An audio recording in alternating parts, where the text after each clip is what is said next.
Happy New Year, everybody. So hopefully you can find me tonight. So how is everybody doing? Is everybody ready for a little sewing fun? It seems like it was a long break, but I enjoyed it. I did get to have, I got to do some fun things that I've been wanting to do. And I hope everybody enjoyed their surprise that I put up for you on New Year's Eve, the let me call you Tweetheart pillow. Okay, so I'm working on another surprise. So it's going to be St. Patrick's Day themed. So I'm working on that, and it will be hopefully ready sometime this week. Haven't quite finished yet. I've got one more video to do. So how is everybody today? So did everybody have a good New Year and Christmas? It was pretty quiet here. You know, my Christmases are usually pretty quiet anyway. I don't have a lot of family, so, you know, it's usually pretty quiet anyway. So it was quiet, and I did the let me call you Tweetheart pillow on Christmas Eve and on Christmas night. So that was really fun. And I can see who's coming in now. Sorry, I have to look over here because they're not, evidently, Facebook is not allowing anybody to the StreamYard names to come through StreamYard anymore. So I've got it over here on my tablet. So if I don't call you by name, don't be offended. I can't see your names. I can only see the questions. So, so if you don't mind, you could always just say your name and then ask your question, because I can't see the names anymore. They have a little thing up here that they must have changed something that I can no longer see your names. So, but I can over here. So I've got it over here. Hi, everybody. Okay. The other thing I wanted to tell you, this is January 15th. And I thought it was cool that I was starting the lives again on January 15th, because my grandmother's birthday was January 15th. And my grandmother, if she was living today, would be 119 years old. That's the grandma that I always tell you about, the little tips and tricks that she told me. And my grandma Esther would have been 119 years old today. So anyway, happy birthday, Grandma.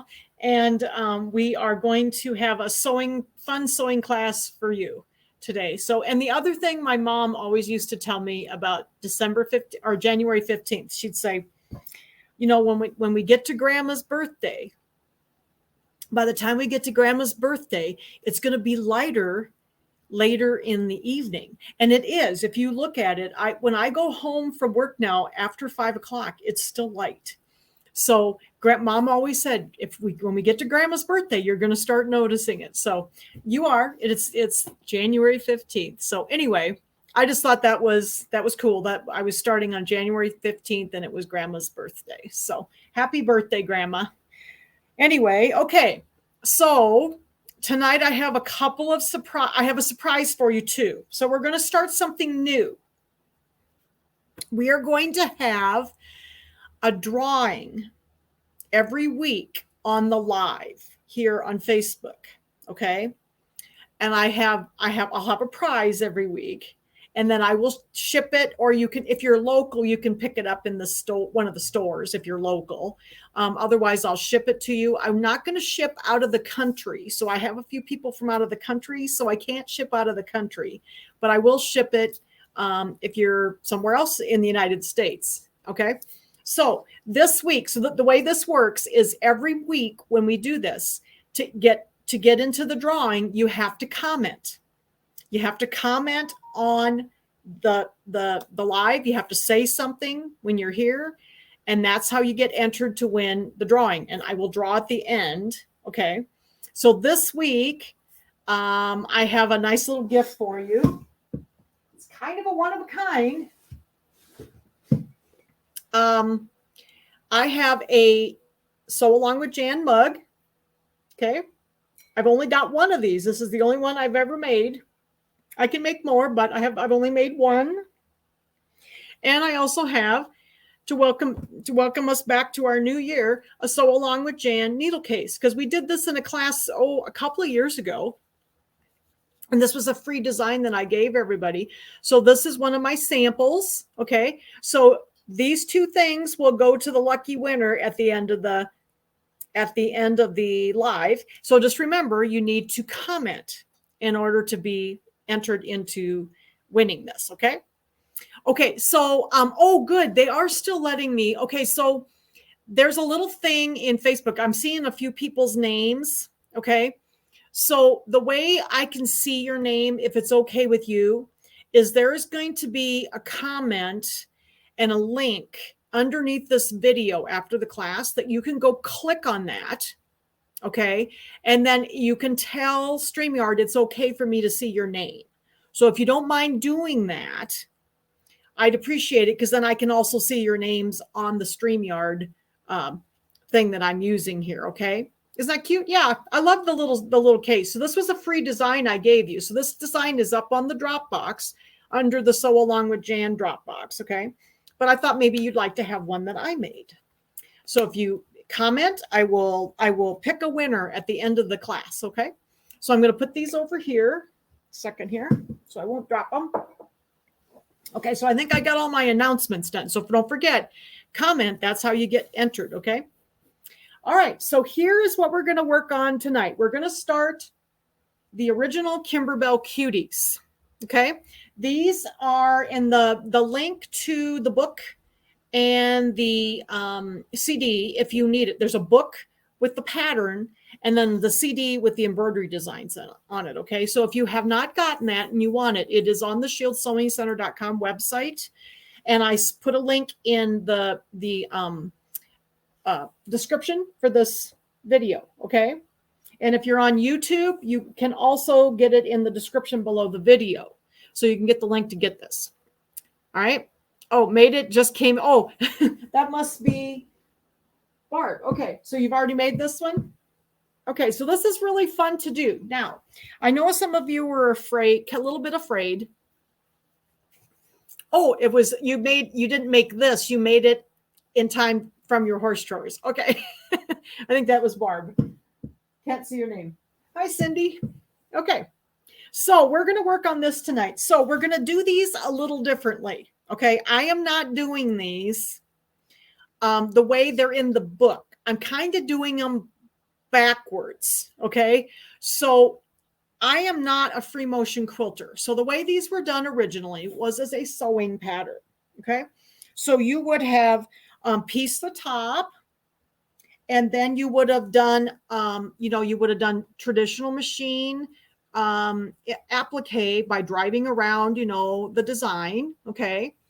And then you would have quilted it, like free motioned it, or maybe done straight line quilting or whatever you wanted to do. Jan's not very good at quilting like that. So I decided to do these a kind of backwards. So the way I'm doing them is I'm going to piece this top just like it is in the book. I am not going to do the embroidery when it tells me to in the book. Okay. Oh yeah, I'll turn the banner off. I'm sorry. Yeah, I just haven't gotten to it yet. Okay. I usually turn it off when I get the camera ready to move. So I am going to, I'm going to do this part, the applique part, at the end. So it's kind of backwards, because then what I'm going to do is it's going to be embroidered through the back. And what I did is I just put matching thread on the back. And I thought it looked real nice on the back then. Okay. Because then I can quilt them. I can quilt them with the clear blue tiles. And that's how I'm going to teach the quilting. If you don't have the clear blue tiles, you don't have to use them. You can use them. You can quilt it with like straight line quilting, or if you free motion, you can do that. However it works for you. I am going to teach them using the Kimberbell clear blue tiles. Okay. So the way I'm going to teach these is we're going to, on the first, usually the first Sunday of the month, we're going to piece the top. Okay. So now these are traditionally pieced. I am not. You just have to buy the book and CD if you are going to embroider. Okay. Yes, you have. If you're going to be embroidering, you have to. Yeah. My classes are free, but if you don't have the patterns, you do need to buy the patterns to do that. Yes. Whoever asked that, I can't see who asked that. Okay. The classes are free, but you do have to buy the book, and there's a book with the instructions and the CD with the embroidery designs on it. Okay. All right. So we are going to piece this the first week of the month. And we're going to be doing the one like this month in January, we're doing the February one. And then like February, we'll do March and so on. We'll do the January one in December at the end. Okay.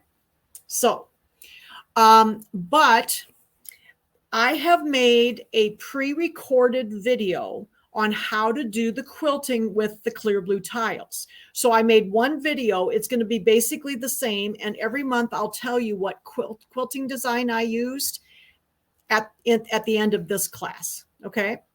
So, if they're all, yes, all the months for these, the original ones are in the same book and the same CD. The new ones, they only did half of them in a book. Okay. So the new ones that came out, there's only 6 in each book. And this one has all 12. All right. So it is different. Okay. So I'm going to lay this up here and I'm going to turn my camera around. And then we're going to talk about the cutting. Okay. So I will tell you at the end what quilting design I used on my particular one for the month. You don't have to use that one. You can use any quilting design you want. You can quilt it any way you want, but you're going to quilt between the piecing and the, you're going to quilt between the piecing and the embroidery, which is sort of backwards from the way they tell you to do it in the book. Okay. All right. So give me a second here. I'm going to change my camera. So does everybody kind of understand where I'm going with this now? I hope so. Get my camera and my mic switched. Okay. Okay. So let me get down here. Oh, good. I'm seeing my computer now. Okay. So don't forget to comment so that you can get register. You can get entered to win the prize at the end. Okay. All right. So the first thing we need to do is talk a little bit about the cutting. All right. So this is going to be a little more traditional, you know. It tells you in the first part of the instructions. Now, this is my book. I actually kind of copied the book so that I could lay it flat. This is one that I do that because I write in all my books. I don't like to write in my nice books. So I just this was just a book. There was no digital copy. So I had to kind of copy it so I could lay it flat and write notes all over it. Okay. Because it's hard to write on that shiny paper too. So anyway, that's why I have this one with the comb binder in it. Okay. So the first thing is February Hugs and Kisses. They do call it Hugs and Kisses. And there's several fabrics in it. Okay. So I chose my fabrics from my stash. These were done before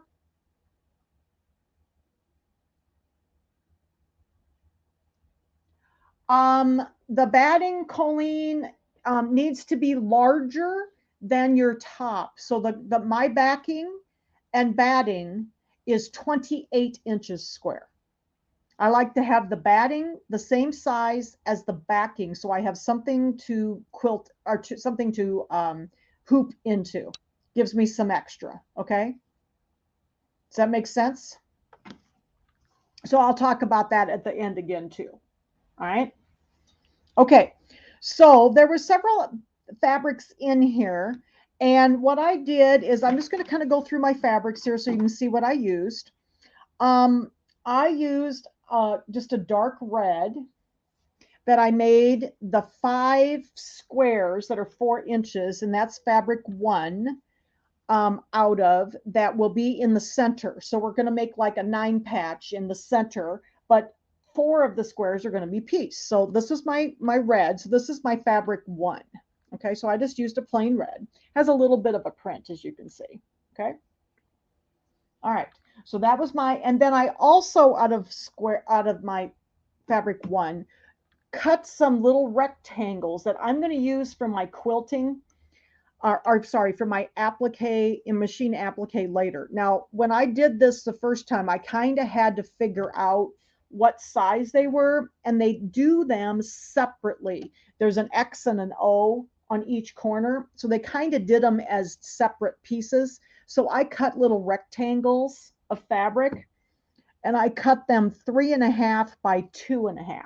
So there's 8 of them. And I did that. And I'll remind everybody when we do the applique next week, that's what I did. So that's what the other part of that red fabric is. Okay, so I got that. That's part of fabric 1. Now fabric 2 is going to be part of your hearts. So my fabric 2 is this little funky looking bubbles fabric. Okay. And this was like, I cut my rectangles out of that, and there's 8 of these that are going to make our 4 heart squares. So I have pieced some of my squares already. And my heart squares, I just pieced them since I wanted to make sure I had plenty of time, because I knew there was going to be explanations going on tonight. So I wanted to piece these. But here's my bubble rectangles. There's going to be 8 of those. Okay, and then that was fabric 2. And then fabric 3 is going to be a 14-inch square. But this is one of the things that you need to know and make a note, like the red ones that I said we're going to use for the applique. You're going to have a 14-inch square, okay? But on that 14-inch square, you need to put, and this is for all 12 of these, on the back of your 14-inch square, put a piece of shape flex. These are the corners of the quilt or of the topper. So these are the corners right here. Okay. We're going to be embroidering on these, and we're not going to have any stabilizer. So since there's going to be some stitches in here, I wanted to put some stabilizer in here to help keep my corners flat. We're not going to use stabilizer when we embroider these. So I put my shape flex on the back of that 14-inch triangle. Now, if you've already cut it and you haven't got any on there, just put it on with the triangles. You can still put it on and then trim it out. It's fine. Okay, so just know that every time you make your corner triangles, you make your 14-inch square and then you cut them. It shows you here cutting it corner to corner both ways. Have that shape flex already on the back. All right, so that's how I did that. And I'll remind you each time. Yes, you can, Shannon, but then you can't quilt it. If you want to quilt over your applique, that's fine. I do not like to quilt over my appliques because it shows. So that's why I'm doing it this way. In the book, it tells you to do the applique before you quilt it. And I do not like to quilt over my appliques, and I don't know how to free motion. So in order for me to use the Kimberbell tiles the way I wanted, I have to do the applique at the end. Okay, so that's why I did it this way. So this may be different. If you want to do it the other way, that's fine, but maybe you know how to free motion, but I don't. Okay, and then we need a bunch of little squares that are going to make, we're going to be kind of snowballing these little rectangles and making them into our hearts. So here's my heart blocks that I've got already done. Okay. So I have a whole bunch of these little 1 1/8 inch squares. There was a whole bunch of them, 16. I've only got 4 left because I've already done some of them. And then you do 8 of 2 1/4 by 2 1/4. And I made this out of the little tiny, this is the only Kimberbell fabric that's actually in here. Everything else is pretty much from Walmart, believe it or not. So this is my little red and white polka dots. That was the only one I had that looked kind of like that. So I thought it looked good. Okay. So we got the little pieces, and then let's see. From fabric, that was fabric 3. Now I had 2 fabrics. I did not have enough to do my corners. They had their corners and these little pieces in the same fabric. I didn't have enough, so I actually have 2, as you can see. This was a fat quarter that I had, and I didn't have enough of the little polka dots to make the to make this triangle, that 14-inch square, and cut it. I didn't have enough fabric, so I made mine in different fabrics. Okay, so that's technically fabric 3. And then fabric 4 is my pink, and I cut my cornerstones on the outside. Okay, so these are my cornerstones, and then I have my little inner borders cut out of that. So here's my pink with the little polka dots on it. Okay. Yeah, for those of you who are coming in late, make sure you comment on the live and you will be entered to win a prize. So we're going to have a prize every week, and you have to comment though in order to get the prize. Okay. Then let's see, that was the pink. Then the red hearts from fabric 5. Oh, that is going to be my, there's 2 outer borders. There's like 2 fabrics in the outer border, and I had these hearts, and this was leftover fabric from one of my settee pillows, actually. So I had enough to do 2 kits. And then I had this, the other one is this kind of pink, kind of check gingham. Okay, so that's the 2 that I'm going to use on the outside borders. Okay, so those are, and it tells you to cut, those are 2.5 by 9 1/4. Okay, so that's the 2 fabrics I have on the outside. So that's fabrics 5 and 6. Okay, then you need, a backing. This is traditional. I'm sorry, Shannon, that your fabric, your Walmart, they do have a lot of the fabrics honestly online. So speaking of Walmart, so this is my backing. So I just bought a yard of this, so I had plenty. So this is my backing for this. It's kind of a pink. I don't know if I've got the same one on this or not. I do. So this is kind of a pink with little leaves on it. So this is my backing. And then I had enough of my leftover fabric with the hearts on it. And this is going to be my binding. Now I did cut my binding. Let's see, I might say, not sure if it tells you to cut it at, I don't even think it's, I don't know if it says, it probably tells you to cut it at 2.5. I make 2 1/4 inch binding. Okay. So this is cut at 2 1/4 for my binding. Okay. So that's all your fabrics. Now, the hardest thing about these is to figure out what fabrics to use. So what I do, and I'm just going to tell you what I do, I just take the picture, in the front of the book here, and I just look at the picture here, and I just try to pick something sort of similar. I just look at it and I think, oh, well, this is close. And that's what I've been doing. And none of these were all made before they did the Kimberbell fabric line. So there's really no Kimberbell fabrics in any of these, the originals. And so I'm just using whatever I have at home. I told myself I'm not buying any kits for these. I'm going to use the fabric I have. So I've been able to, except for maybe I needed to buy a backing. I didn't have quite enough to do 2 of them or something like that. Okay. But I thought they were pretty. I mean, I think they look good. They're not fancy fabrics, and most of them were either fat quarters or scraps I had left. Okay. All right. So is everybody okay with the cutting?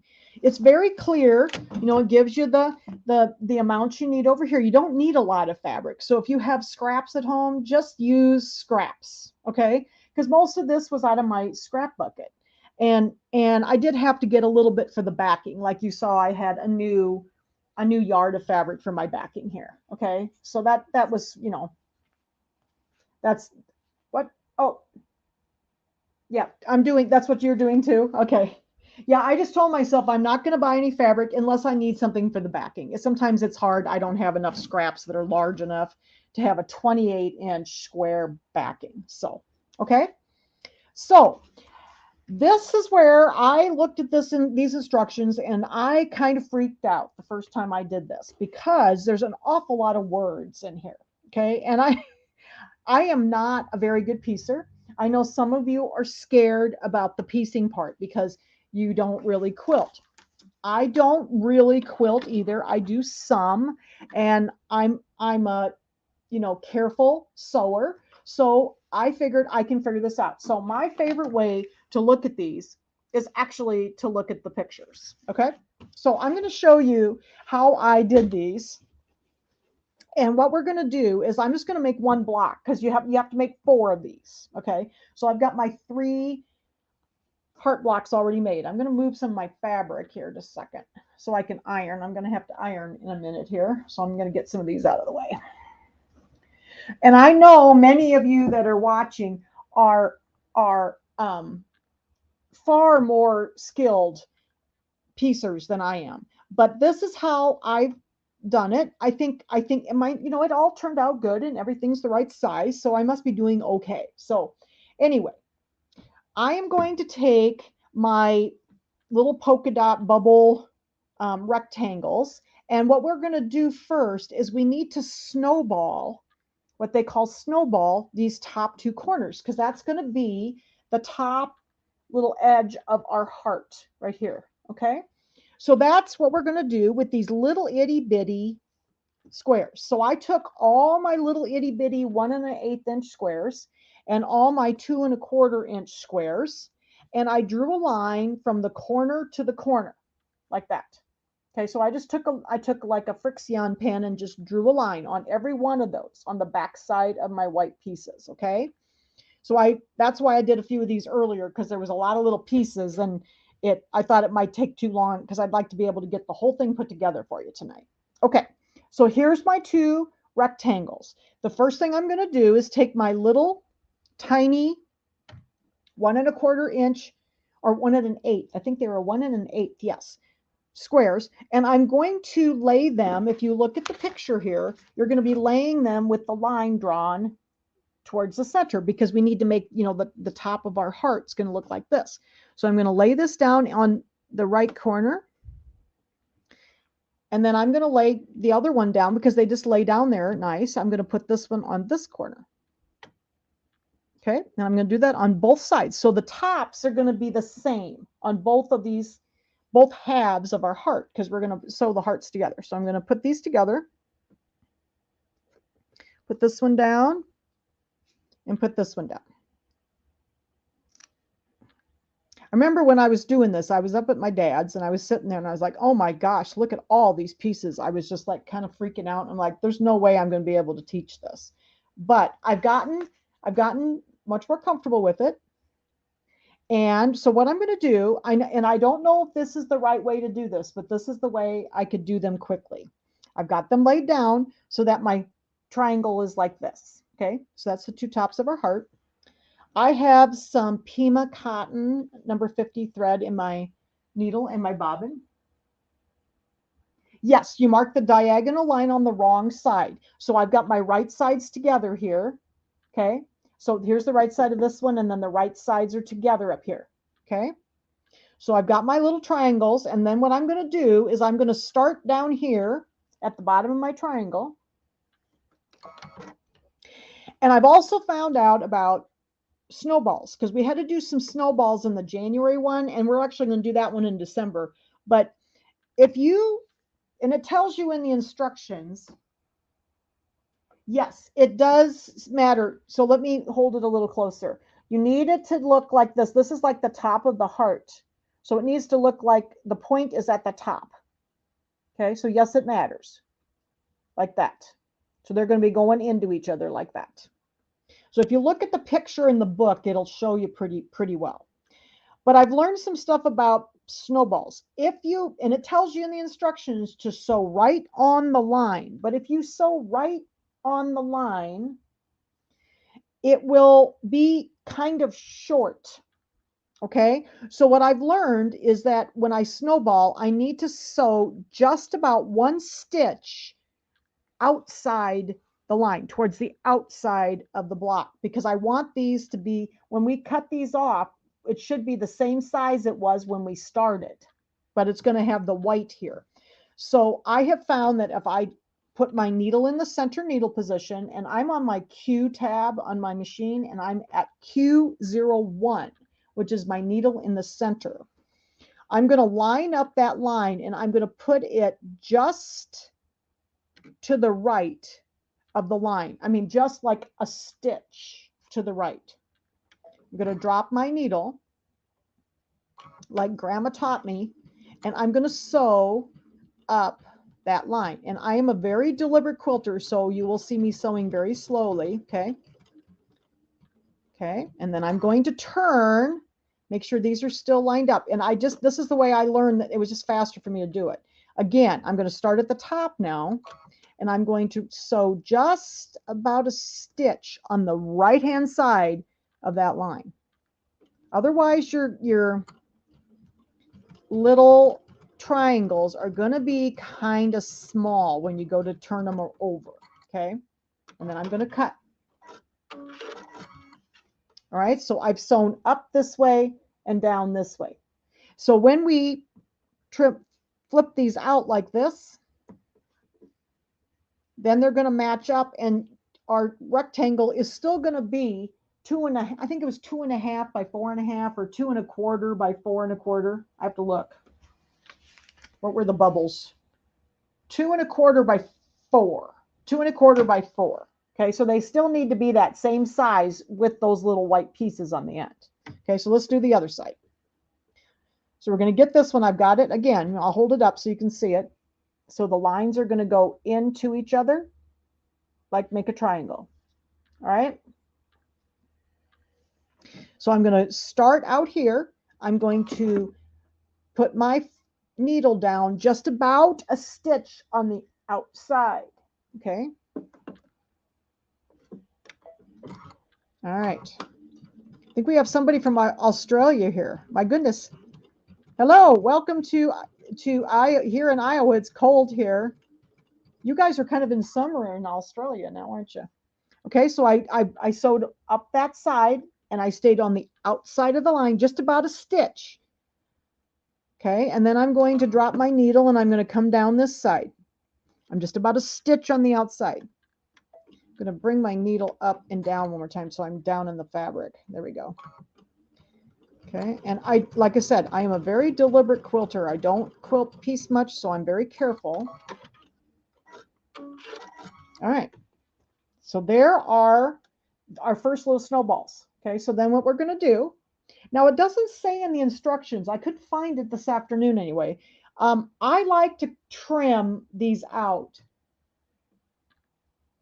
Got to find my little scissors. Okay, so I like to trim about 1/4 inch away from that line just to get some of this bulk out of here. So I'm just going to use my scissors. You can use your rotary cutter if you want it to be exactly 1/4 inch, but I'm not that worried about it because it's still going to look the same. So I'm just going to trim those out so that we don't have so much bulk. Like that. Okay, so that's what they should look like when you get done. Which stitch are you using? I am using Q01 for this because I am using the center needle position.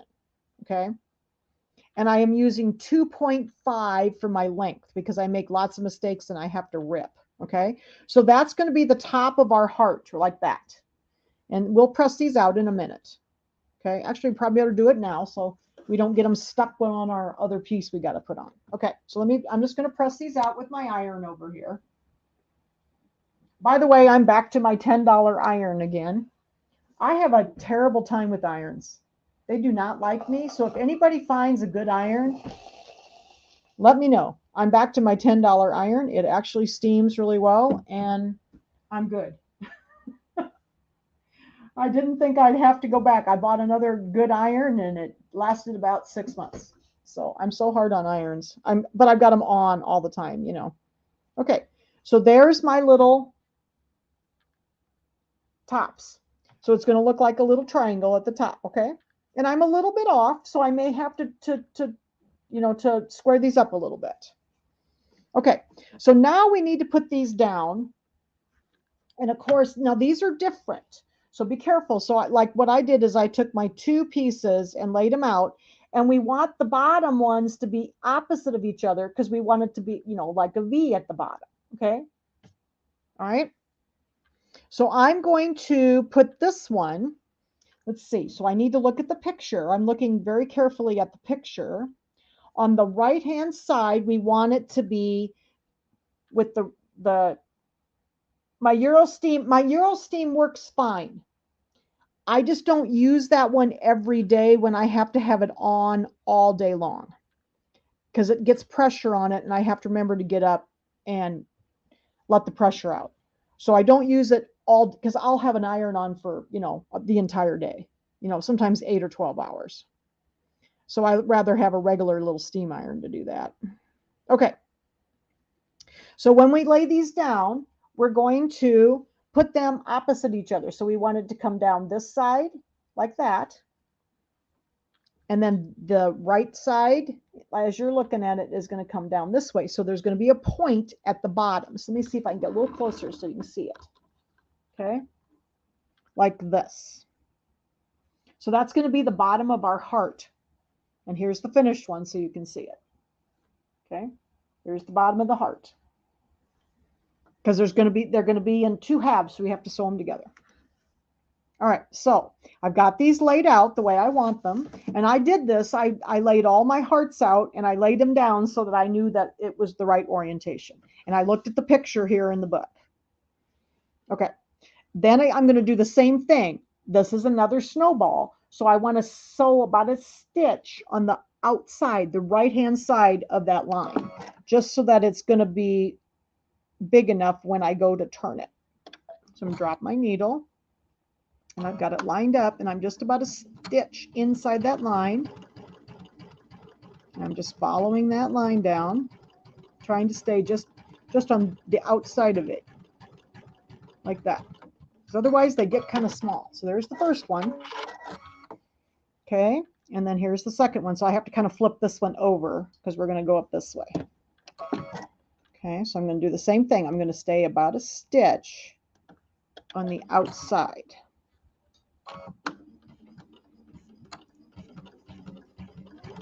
Like this. So hopefully you can see what I'm doing. Okay. Yep, I've got a Black & Decker. That's what this is. Somebody said Black & Decker from Walmart. This is my $10 iron from Walmart, Black & Decker. This is the best little iron ever. And I'm back to using it again. Okay.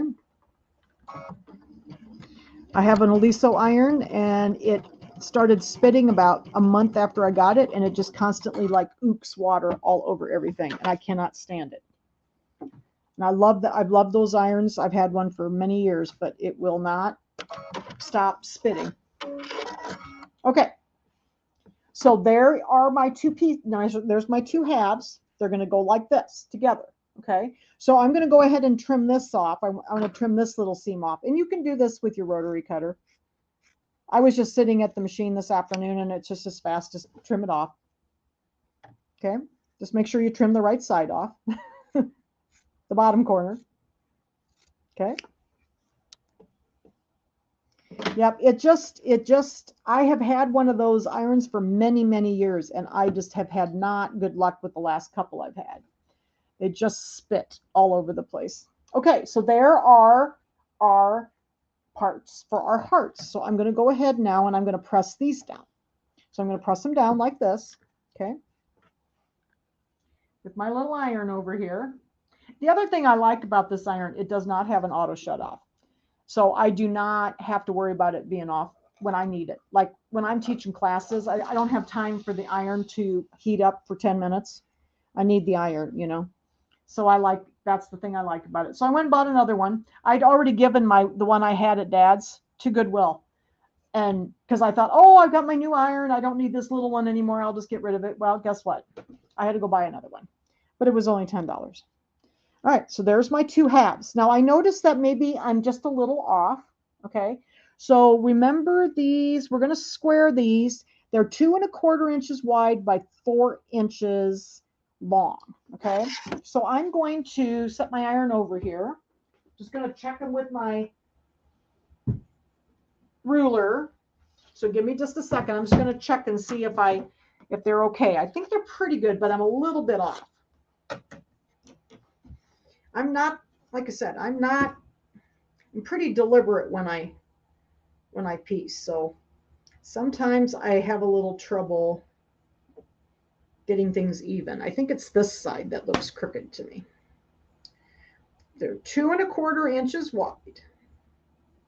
So I'm just gonna see if I can, oh yeah, I'm just a little off on this one corner. So we'll just straighten it up a little bit. Just a little bit off, not very much. Looks pretty good otherwise. And my bottom is a little crooked. I must have been crooked on my, that one looks pretty good.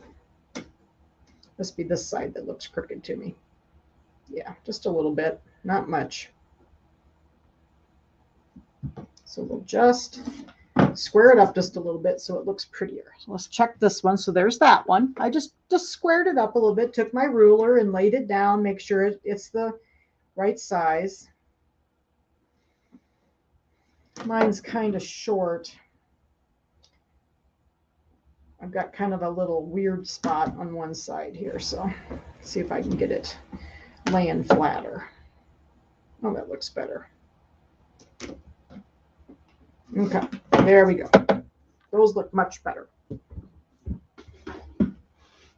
Oh, thanks. You like my fabrics? Like I said, I told myself I'm going to make these out of my stash.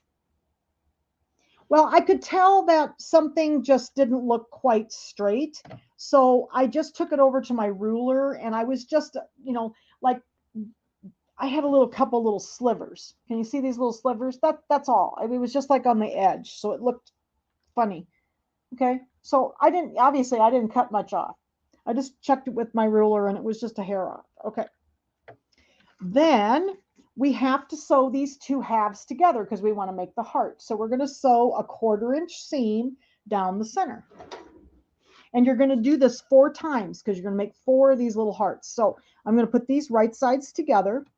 Now, the one thing you want to make sure you do is try to get those little junctions, you know, where the little corners are lined up. So those little spots, and I'm just going to put a pin in those and down here so that, you know, our points look nice. So I'm just going to try to make sure that my little spots right there are lined up and that my points are pretty. Okay. And, you know, it may not be perfect. I have one that is just a little bit wonky, but you can't really tell because, you know, this fabric, and I would tell you for your hearts, just to make it a little more, well, like, so that you don't have it so obvious if you're a little bit off. If you have fabric that is printed like mine is with the polka dots, you really can't tell if you make a little bit of a mistake, if like something's a little off. Yes, I did. So that's what I'm gonna get to next. Somebody asked, it looks like you pressed your seams open, and I did. And the reason I did that is because we're going to be quilting this in the embroidery machine, and it is bulky if you press. I did these to the side, okay, but the one in the middle I laid it open because it just kind of like flattens it out a little bit when you're going to quilt these with the embroidery machine. So now I need to have a 1/4 inch seam. I like to use the J foot for mine, and I'm going to move over. I've got the J foot on, and I'm going to move over to Q02. And what it does is it moves your needle over towards the right. And then if I run the fabric along the edge of the foot, and in this case, since they're so small, I'm going to just tuck my fabric under so I can get a scant 1/4 inch. I'm going to drop my foot down, okay, or my needle down. I think I need to go ahead 1 stitch. There we go. I'm going to line these up, and I'm just tuck the fabric under so that's just shy of a 1/4 inch. It's like a scant 1/4 inch. And I'm going to sew down that side. I am going to leave my pins in because they will scoot for me. So like I said, I'm pretty deliberate quilter. So I'm going to be just very carefully. These are those magic pins. They're super, super soft. You can pull them, of course. I usually leave them in because otherwise I have problems. Okay, so I'm going to, and this is like a really light gray thread, just so you know. Okay, and there, wow, that looks pretty good. Okay, so there's our heart. So I just sewed it together in the middle, Q02, yes, Anna. And that will move your needle over to the right. But I also like the length to be 2.5 because I make a lot of mistakes and sometimes I have to rip. They default at 2.0, which is very short. It's very hard to get out if you make a mistake. So, okay. So there's our heart. Isn't that cute? And then what I'm going to do is you're going to make 4 of those. So here's my other 3. These should be finished 4 by 4. So I'm going to check my square to make sure they're square. But first I'm going to press these open. And like I said, I'm going to press these flat like this. It's easier.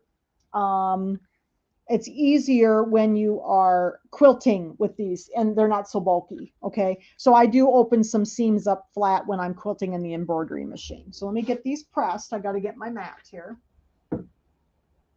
Yes, it is challenging, Colleen, to find what you need. I am doing quite well.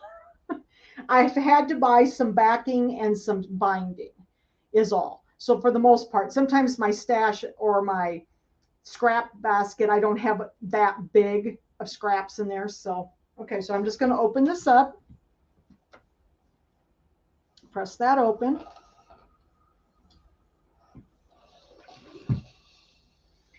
That looks pretty good. And then I'm going to just check it over here with my ruler to see if it's pretty square. It looks pretty square, so I think we're good. Just going to check it. Looks like it's pretty good. I might have just a little spot on this one corner, so I might just give it a little bit off. It's got this little spot over here that just doesn't look, it's just a sliver. So I didn't cut very much off, guys. It was just a sliver. I'm not always real straight with my cutting, and these were pretty small pieces. So sometimes it's hard to get them perfectly square. They're so small. Okay. So I just barely slivered a little bit. I just checked it, and it's all squared up. So there's my little heart. And I made all 4 of these the same way. So I just kind of laid them out. These should square up to 4 inches. So I've got it right here, square to 4 by 4. Because that's the size of your fabric 1 plain red squares. So this is going to be the center. So we're going to have 4 of these hearts, okay? And then we're going to have 5, and we're just going to make a 9 patch in the middle. So it's an easy block. Okay. Yes, non-traditional colors would be really pretty. So the second, I got to get all my little applique pieces off of here. Okay.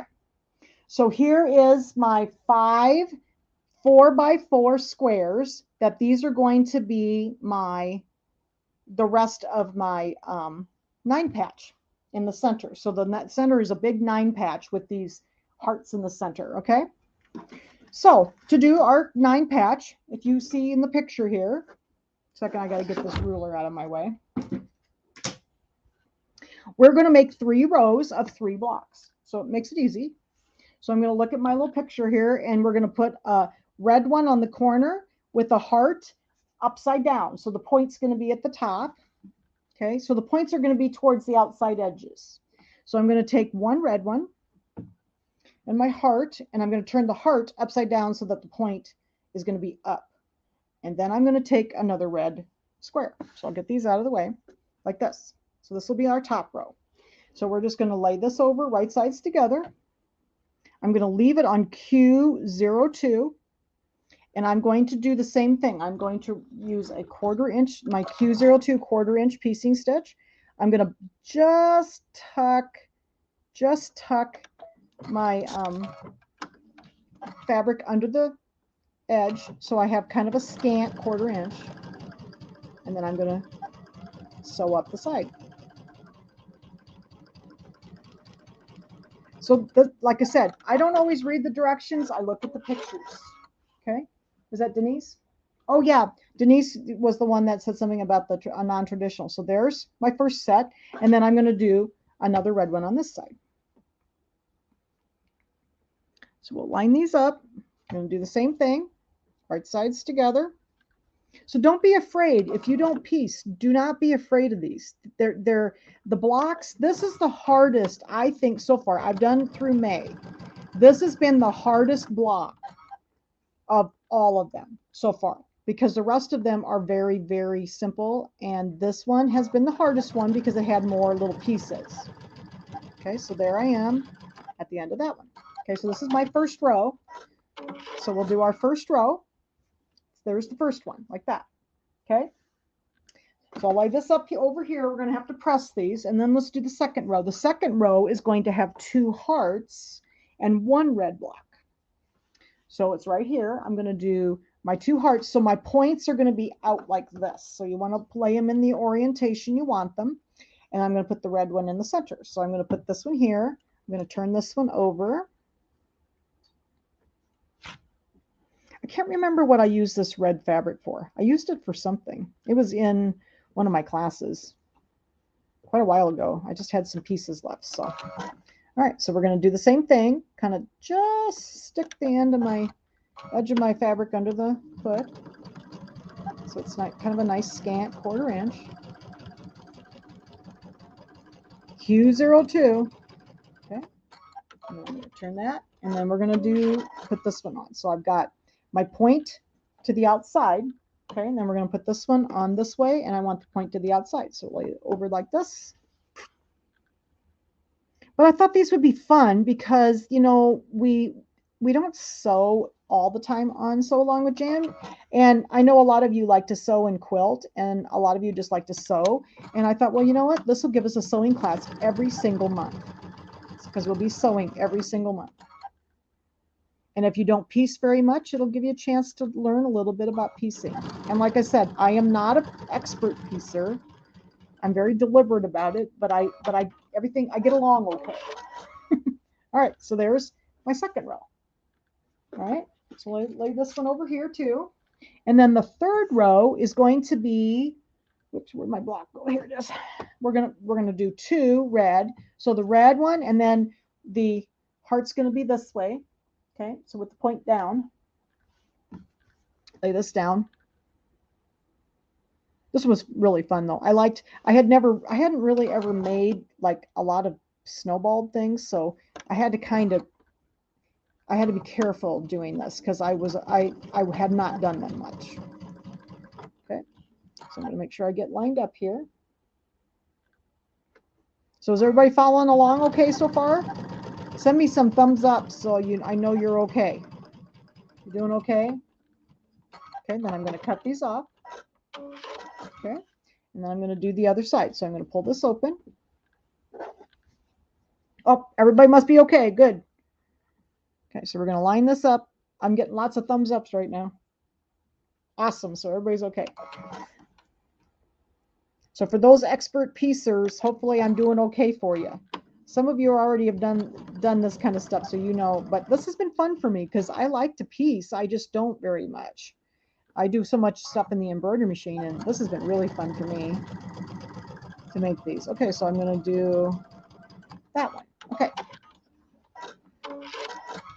Oh, thank you. Jackie and Betty are expert piecers, so they said I'm doing okay. Great. I'm glad. Okay. I was hoping that I knew you were both here. I was hoping that I wasn't making you cringe. Okay. This makes me nervous. Okay, so when I do this, and this is the way I do it, I don't know if this is the way everybody else does this. When I press my rows, you know, we want our little seams to like nest together so that they're nice and perfect. So I'm going to take my first row. So this is the way I do it. My odd rows, I press the seams to the left, and my even rows, I press them to the right. That way I always know where I'm going. So this is my first row. So I'm going to press my seams to the left this way. Okay. So I'm going to press these seams, and I'll show you, to the left.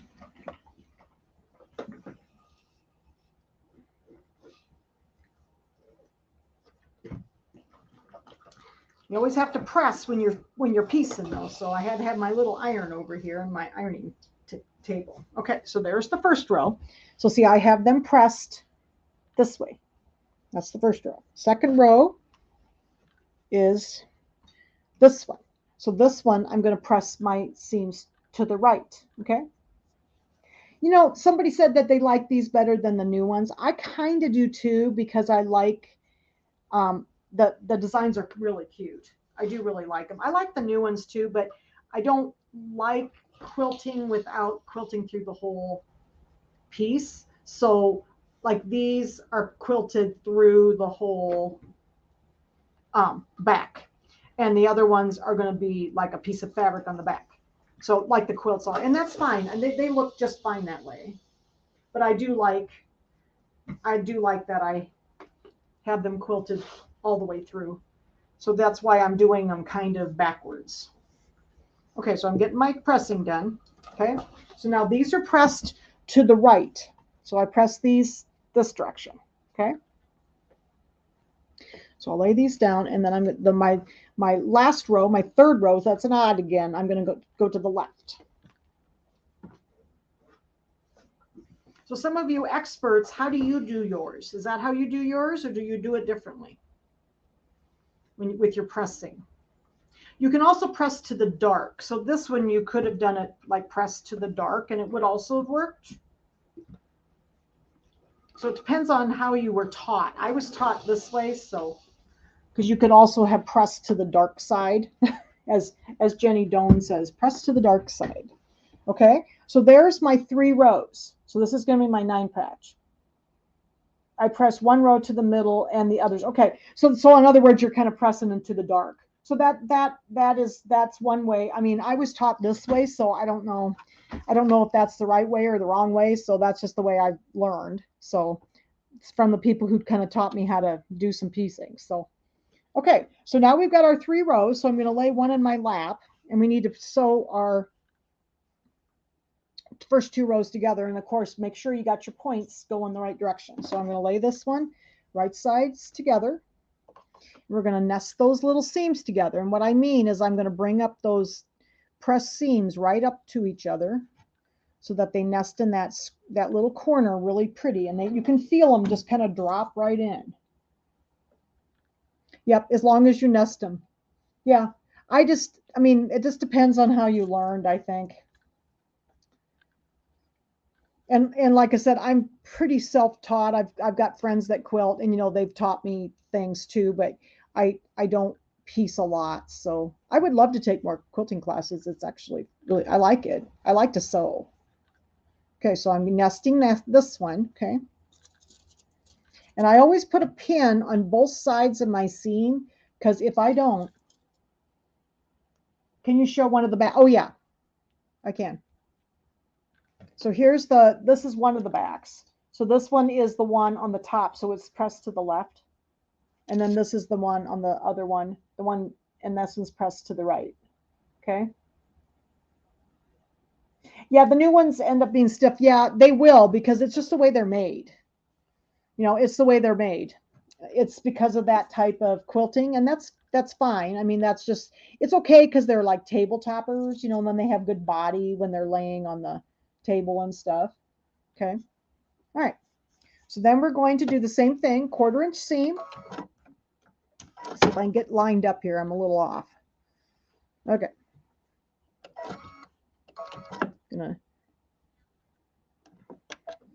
Okay, we're gonna do our 1/4 inch seam. I've got it just under the edge of the foot. Okay. Now I've got a little bit of extra fabric in here, so hopefully I can get it. And I'm going to slowly drive over these little magic pins.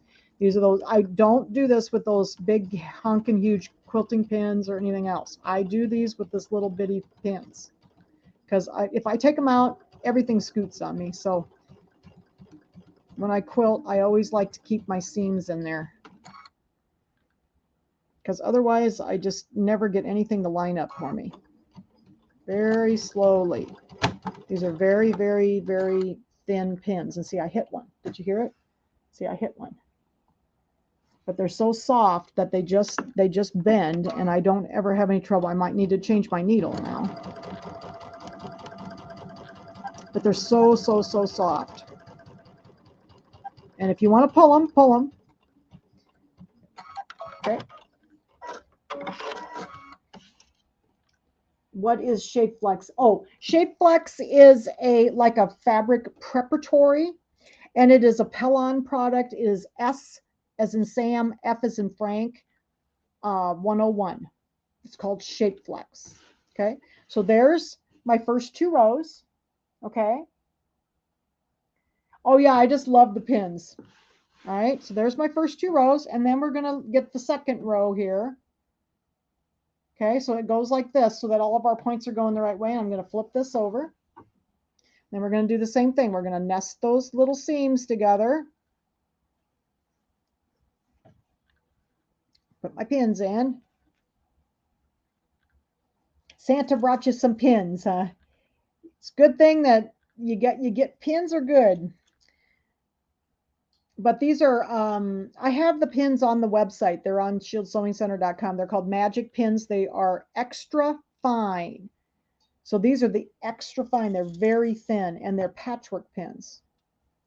And they are so sharp. If you've never bought a good pin, buy these. They are so sharp. So like, I've always struggled with pins being like dull. It feels like you're trying to shove a log through a piece of fabric. And these are so sharp, they're like lancets. I mean, they're just, I have bled many times using these. Okay. All right, so I'm going to get these all lined up.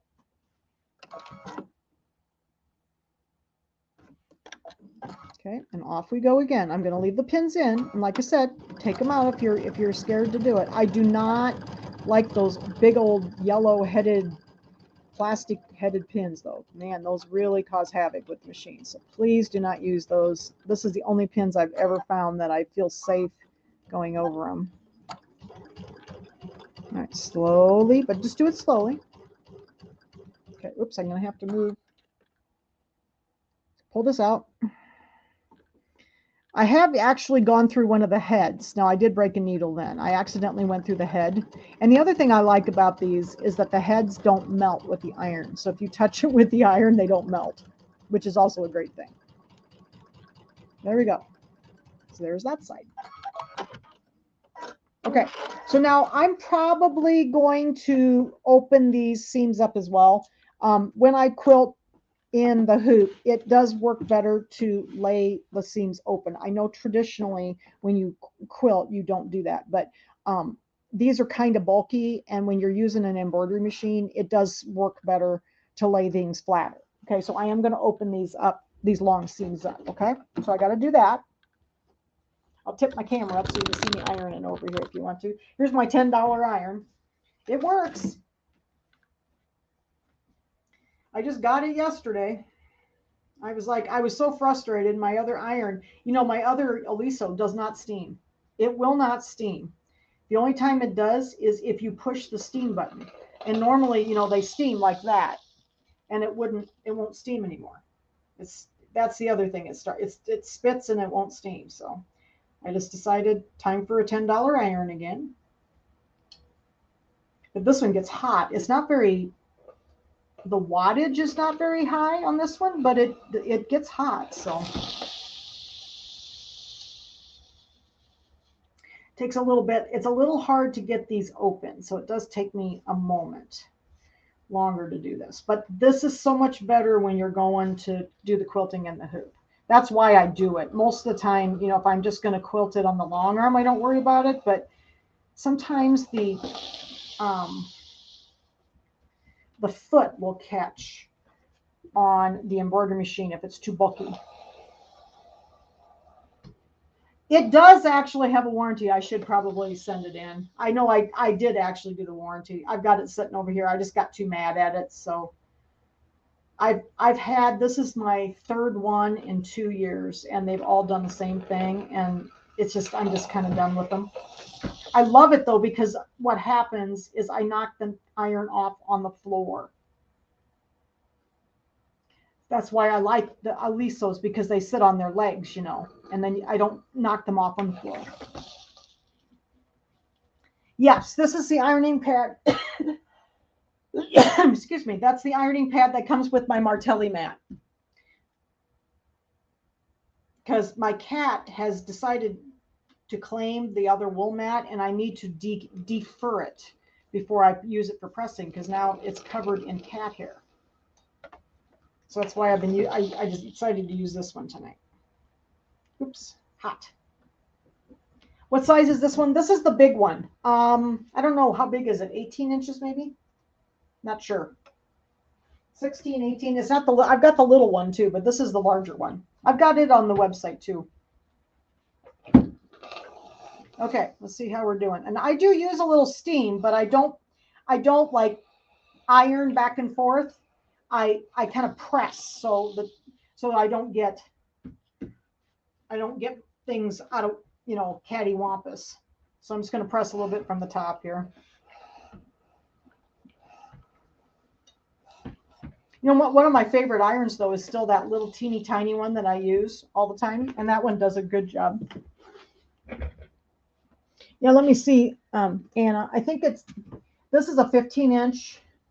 Must be 16 inches, because this is a 15-inch ruler. And it's about an inch narrower. So, okay, so what do you think? How did I do? Does this look pretty good? Let's put it down. What do you think?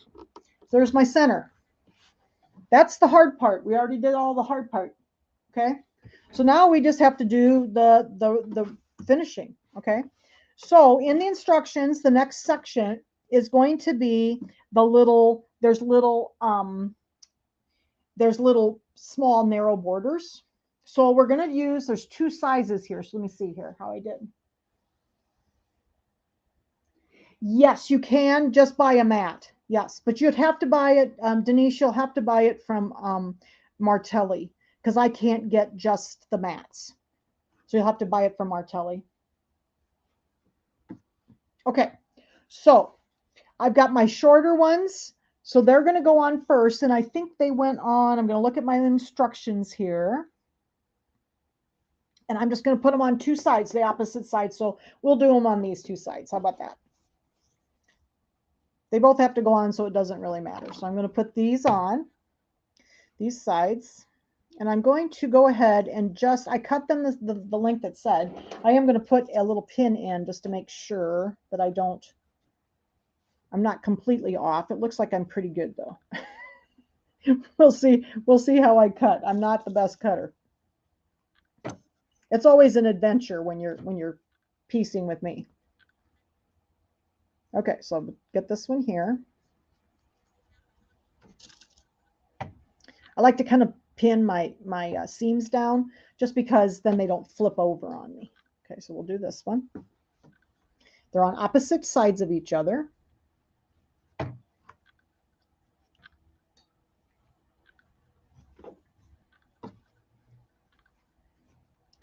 Sure, I got this one done. Okay, I can't remember where I got that. I know this was a fat quarter from Walmart, the little polka dots. I really like the polka dots. And they're kind of wonky bubbles. I call them bubbles, I guess. And I know this little pink polka dots came from Walmart. Okay, so we're going to do a 1/4-inch seam on here. Get it all set up just under the foot. I'm going to go ahead and tie off I like to tie off my borders so that they stay on better. Okay, so up here, let me get this book out of my way here. Okay. Let's see how I did on my seam allowance. I want to make sure it doesn't flip over on me. There we go. Trying to keep the bulk down for the quilting. Looks pretty straight.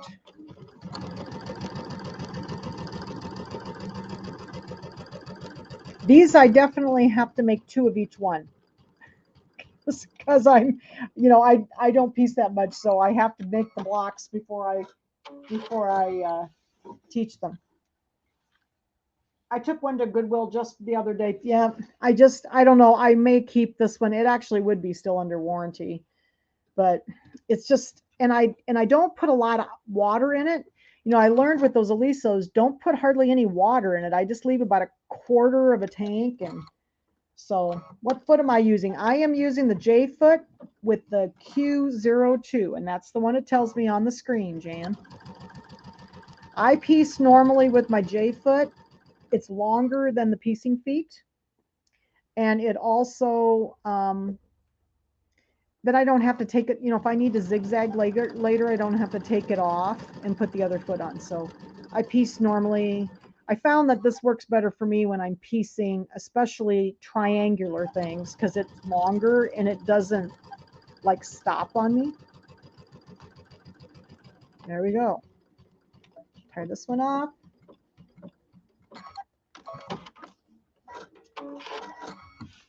Okay, so I'm going to pull these pins and then I'll press these. I'm just going to press these outward this way. I'm going to press the borders outward. Okay, so we'll get this one, then we have to put the other one on. I'll get rid of my stuff here. Now I am going to, let me show you a little bit. I have been told this by my friends. I need to kind of set my seam, so I kind of go over it and then I press it out. Okay, so don't push, because if you push, it's going to, with the steam, it's going to, you know, flay it all over the place. I'm just kind of pressing. So I'm just going to set my seam and then I press out. This one's being contrary. There we go. Sometimes I finger press just a little bit to get it started. This one was just being contrary. There we go. Okay. There we go. That looks pretty good. What do you think? I like the pink on there. I love polka dots. So this was that little teeny tiny polka dot. I know I got this at Walmart. And I know this one came from Walmart, the little bubbles. And I think this is actually Kimberbell fabric. That was the only Kimberbell fabric I actually had in here, because I didn't have, and I can't remember where I got the red. All right. So I'm going to go ahead and I'm going to get this one ready to go on the other side. So get the ends lined up. I am going to put a pin where those little seams are, so I don't flip them over. Oh, still got people coming in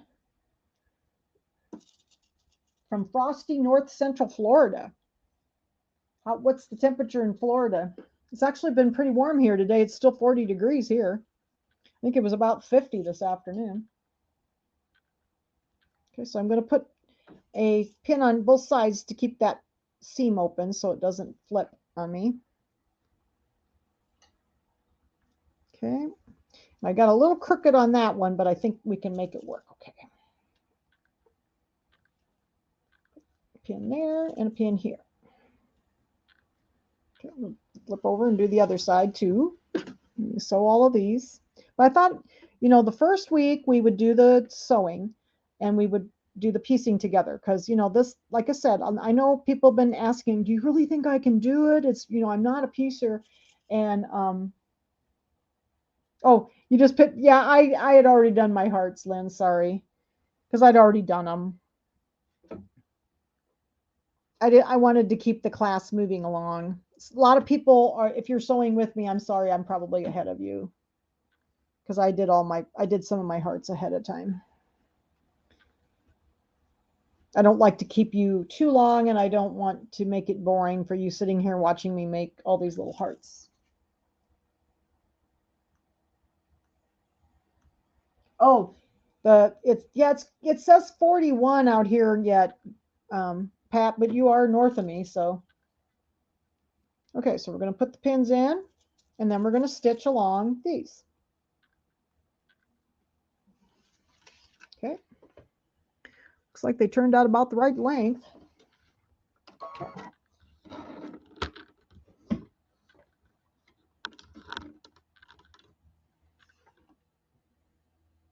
Okay, so I'm going to take a stitch and I'm going to actually tie off on my borders. I like to, so that my borders don't come off.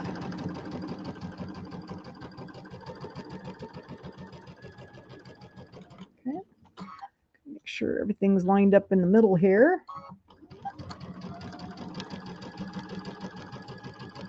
So hopefully I didn't clip off my little tips of my hearts, so we'll see how I did. There should be a point there, right? We'll see how Jan did. So I'm doing my kind of scant 1/4 inch. I've got it just under the foot. Okay, we'll go down here and we're going to tie off. Okay. Okay, so off to this. Take these out so I don't stab myself. Let's see how I did with my point. Do you think I got a point? Ooh, I still got a point. We're doing good. Let's see here. Get this one up there. Remember to drop your needle down into the fabric, not in front of it, so that everything is, so you're going to be in the fabric when you drop your needle. So I usually just barely have, so over slowly.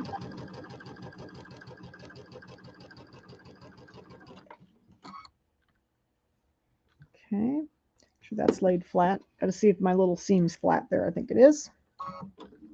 Hopefully I got another point on this one. We'll see how Jan did. Okay, I'm kind of keeping my seam scant. See how I'm doing. I always worry about the points. I had to make pinwheels in the surprise videos that I'm making for you, and so I did pretty well. Pinwheels are all tough. There's a lot of points in those. All right.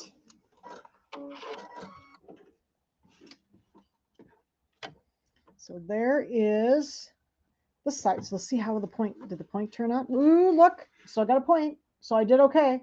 So let's go ahead and press these out. And then we're ready to put the corners on. Okay, so once you do the corners, that's when the instructions tell you to do the embroidery. So if you want to do it then and you want to free motion your tops, that is fine. I am going to do them. I'm going to put the whole thing together. And then we're going to quilt through the back. I like my quilting to be through the back. So that's why I don't care for the, I don't want to quilt over my applique, and I'm not a free motioner, so I'm not going to be able to do that. So, okay, so there's my center. Okay. Oh, is somebody, oh, the gal from Australia, the book, are you talking about the book? So I have a little pucker right here. I always have something with a pucker in it, so don't mind that. Nobody's going to see it when I quilt it. I'm terrible. I always have a pucker in everything I do. Okay, so there's my center. So the center, the next step, where'd my book go? Here it is. So the next step is going to be, we're going to put on these corners that we cut. So we took that 14-inch square with the shape flex, and then we cut it, corner to corner both ways. So I'm going to take these and I'm going to fold them in half and mark my center. So I'll just do one at a time. I'm just going to put my pin there so I know that's where my center is. Okay. Put a little pin in the center. Okay. Then I'm going to take one of my sides. It doesn't matter which one. You're going to work from opposite sides. So it doesn't matter which one you start with. I'm going to start with this one. This looks good. So I'm going to fold this in half. Okay, and I'm going to mark the center of this side. Sorry, I'm missing a few of your comments. There's a lot of comments going on tonight, so everybody wants to win the prize. Is that why is everybody commenting? I'm going to do it every week. Okay. I'm going to mark both of this side. So I'm marking opposite side. Everybody's now I'm getting all the little hearts and the thumbs ups. Okay. Okay, so here's the center, and I did opposite sides. So we're going to put this one on, and I'm going to line up my centers like that. And this has got the shape flex on the bottom, or on the back, remember? Oh, yeah, some of you just came in. Okay, so the deal is now I'm going to do a little drawing every week. So if you come to the live class, I'm going to have a drawing every week for a prize. And so if you're local, if you win the prize and you're local, you can just pick it up at the store, one of the stores. But if you're a ways away, I'll ship it. But I'm not shipping out of the country. Okay, so for a couple of those, I'm sorry, a couple of you people that are out of the country, I'm not going to ship out. I can't ship out of the country. Okay. All right. So I'm going to do the same thing with this one. Okay. So here's the second one. I'm going to fold it in half and mark my center so I can put this on the other side. So we can do two sides at once. Let's mark it with a pin. So I got it marked. Okay. So I'm just going to randomly pick somebody. Okay. I'll close my eyes and just put my finger down, and whoever my finger lands on is going to get the prize.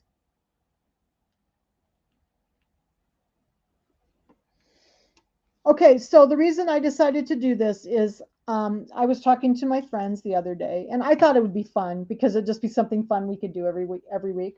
But I have a ton of nice samples. You know, I've been doing this for like 15 years, more than 15 years. I've worked for the store for 15 years, for Shield Sewing Center for 15 years. And then I taught before that. So I've got samples going back probably 20 years. And they're all nice samples, and I have them all in these boxes. And so I have 10 boxes of samples. So I thought, instead of just leaving them in a box, maybe some of you, my friends, would enjoy having some of them. So I just thought, let's just have some, oops, unthreaded my machine. So I thought, just for fun, let's just have a drawing every week when we have class. And then you can share some of my samples. I mean, I've been making stuff for years, and I've got lots of nice samples. Okay. So this week I just did the cute little things. I made those with my scan and cut. So those were done with my scan and cut, just so you know, and the embroidery machine. Okay. Yes, I have been here for 15 years, Jackie. It will be 15 years on the 1st of February. I started in 2007 working for Tim. Yep, so I'm going to start on the end here, and I'm going to tie it off again. Okay, we're going to go do our 1/4 inch seam. Make sure everything's lined up here. Well, I just thought people might like some of the, I mean, I have duplicates of everything. So like, you know, when I do classes, I generally make one set of everything to practice, and then I teach it. So I have like 2 and sometimes 3 of everything. So I don't really need to have 2 and 3 of everything. I could just have 1. You know, I want to keep the samples because I might have to teach the class again. But I thought, you know, I mean, they're all nice things. I think people would enjoy them, and I just want to share with you, okay? So I just thought it would be fun. And I thought it'd be something fun we could do every week. Okay, so we're going to start this week. So I made the cup with my scan and cut, and of course I made the little needle case that I showed you with my sewing machine. And that free design is in the drop box for the sewing end. Okay. You're always very welcome, Marilyn. So I'm doing the other side.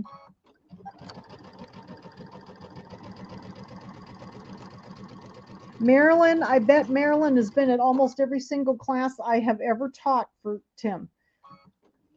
I have a bunch of gals that have been to probably nearly every single class I have ever taught. And most of the gals are in the Davenport, Iowa area. So I started teaching there before I started teaching in Iowa City, believe it or not, because I taught down there 20 years ago. So I've only been teaching in Iowa City for about 17 years. Okay, so there's that side. So I'm going to pull my pins out. do this side. Okay. Now these are kind of stiff. So with, you know, that shape flex in there, I'm going to press these seams inward like this because it'll be easier to get them flat. Okay. So I'm going to press these inward. So these two seams are going to be pressed towards each other in these little borders. So I'm going to go ahead and press these. Oh yeah, Anna, you live a little too far away. But I'll be online, and I've got some more. I've got another surprise coming up. It'll probably be this week. I should be able to finish this week. So you'll have another surprise coming up. While I was off, I was working. I've been trying to keep everybody busy. Thanks, Diane. Okay. So I'm going to press this one, and I'll show you how I pressed it so you can see live. So a second here. Okay. Well, this little iron, can you hear it steam? It steams like the dickens. Okay, so see how I press this so that the seams are in towards the little center of that little border, okay? Then it lays flatter like that, okay? That's true. That would be fine. I was concerned, though, that if I cut it too small, that I might not hit it when I'm needing to use it for the embroidery, because the designs are actually fairly close to the edges. So I did cut it full size. I just put it on the block and then cut it. Okay, so I've got these little, see my little dog ears out here? So I'm going to trim these off so that it's a little easier to get this lined up. Straighten those out. I'm just going to use my scissors. I've always used my scissors for little dog ears like this. I probably get them straighter this way than I do with the rotary cutter, believe me. Okay. All right.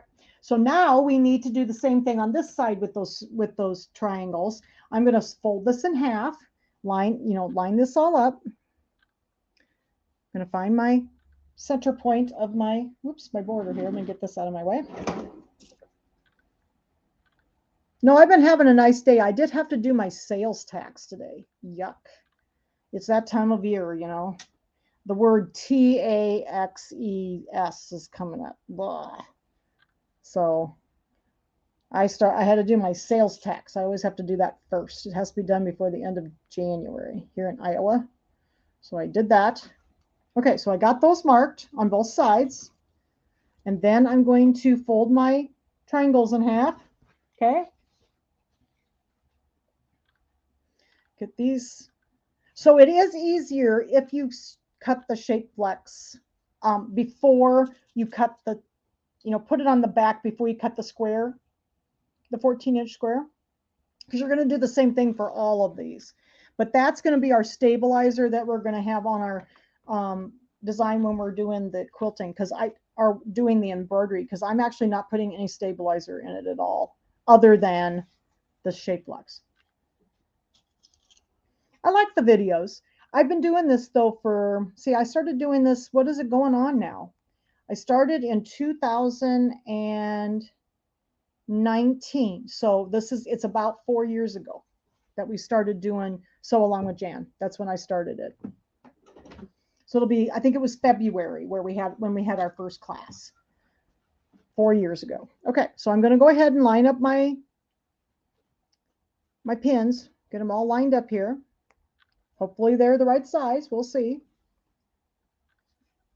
I like doing videos though. I like teaching at home.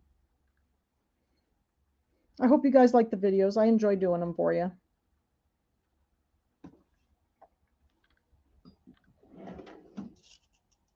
It's kind of fun just to kind of lose yourself. I sit here and I just kind of lose myself in the sewing and these are amazing pins. So if you've never seen these pins, they're on the ShieldSewingCenter.com website, and they are magic pins, and they are so sharp. And I have, I'll pick up a pin. Like I had some other pins at the store. They were Dritz pins or something. Oh my gosh. They were just so dull, and these are so sharp. I hate dull pins. I just hate dull pins. It's just so frustrating as a sewer if the pin will not go in. And these are, and then you got to be careful though, because if you need to test your blood count, you can do that with these too, because I'm always bleeding because they're very sharp. All right, so I'm lining these up. Got my shape flex on the back. Yes, they bend very easily. So yes, so I magic pins. They're magic pins. They are extra fine patchwork is the ones that I use. They're so nice, and took me a long time to find good pins. I just, pins are expensive, and yeah, I throw away a lot of pins because I bend them, and but they are such good pins. All right, so we're gonna do our 1/4 inch seam on this side.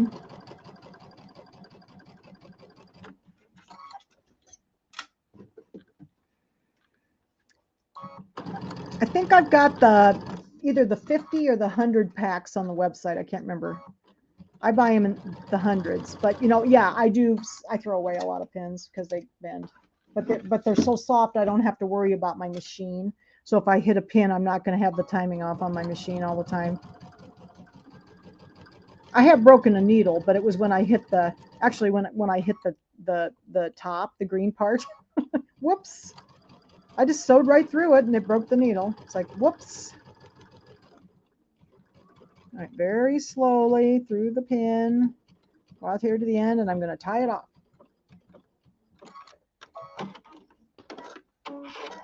Yep, and I usually I'll try to put the, in the description, I'll put the magic pins in the description, the link to them. So, but I like them. There's a lot of different models, but you want the extra fine ones because then they are soft enough that they're not going to damage anything if you do sew over them. You really shouldn't sew over pins, but these are pretty safe. I'm just pretty careful. I don't go over them fast. But when I piece, I just can't keep things lined up if I don't leave the pins in, because everything just scoots all over for me. So,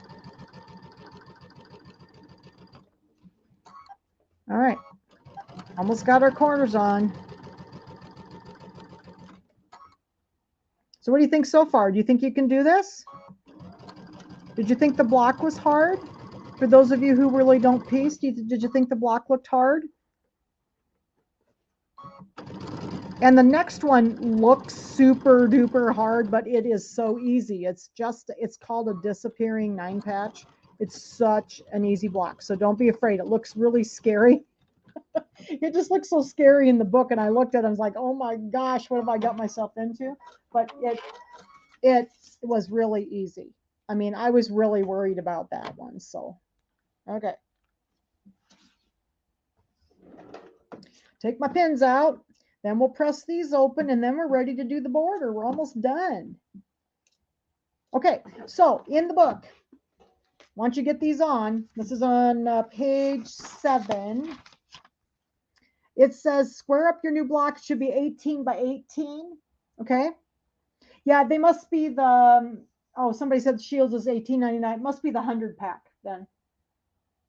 So, then it says square up your block to 18 by 18, and it says if you're doing the embroidery, this is when you're going to do your applique pieces, but that's not when I'm doing mine. Okay, so I'm going to put the rest of it together, and we're going to do it at the end. So in between this week and next week, if you're sewing along, if you need to do the quilting. About a half an hour ago, the quilting video went up on Facebook, and it will be on YouTube shortly. Okay, so I'm going to do the same thing with these. I'm going to press the corners in, or press this in like this. Okay. Oh, is it in Australia? I imagine the conversion rate's really high. I don't know what it is now.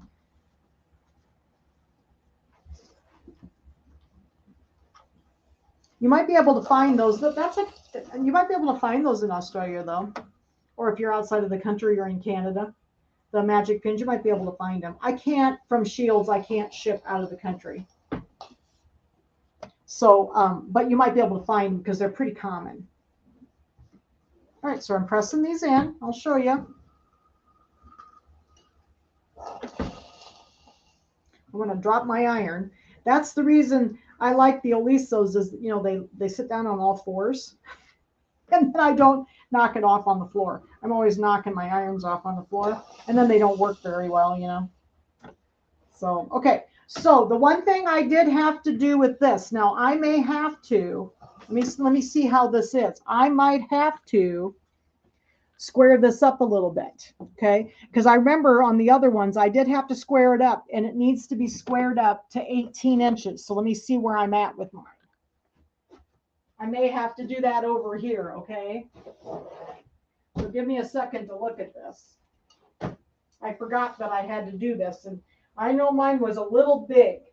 It's about 18 and a quarter, so I'm going to have to square this up a little bit. So the way I'm doing this is I'm going to take my ruler, and I want to make sure, you know, we got another point here, right? I want to make sure that I got a full 1/4 inch right where that point is. So I'm going to take a little bit off. That's where what I'm going to do is going to put my 1/4 inch right on my point, and I'm going to go up a 1/4 inch, but I am a little long. I'm about a 1/4 inch off, which is normal because of the triangles. So let me see how I'm doing here. I'm going to try to get it lined up and get it straight, hopefully. Yeah, I forgot about this because I remember I had to square mine up quite a little bit.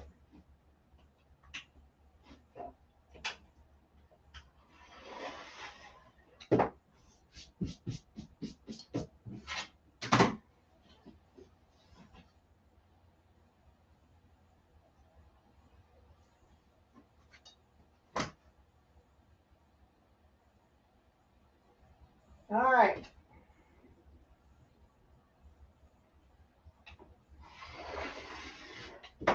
This is big enough. I got to do that over here at my cutting table. Sorry, guys.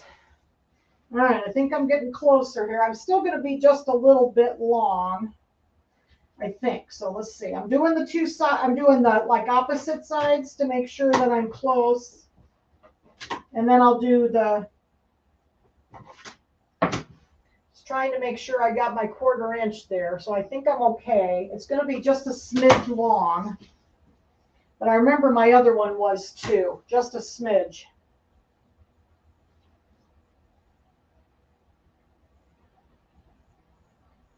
It's hard to do on point things and keep them straight.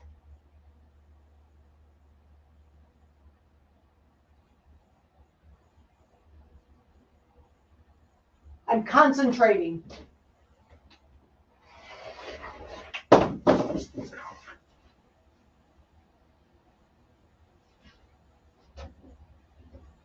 Okay. Let's see how I did here. This one looks pretty good.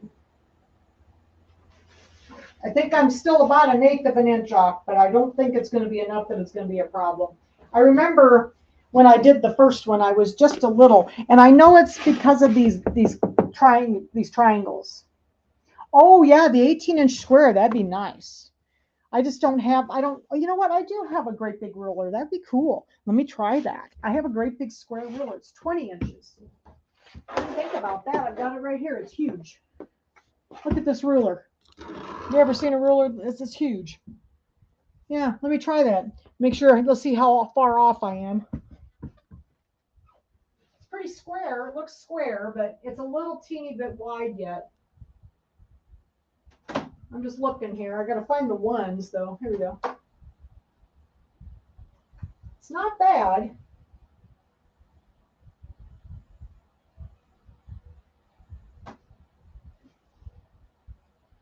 It is pretty square. Yeah, that's cool. I like that big ruler. I've never had one this big before.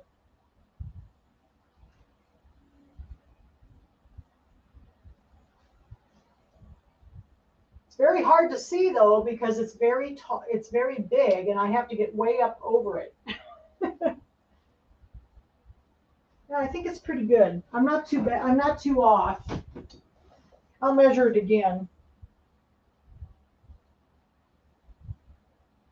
But I remember I was about 1/8 of an inch off or so on the first one. So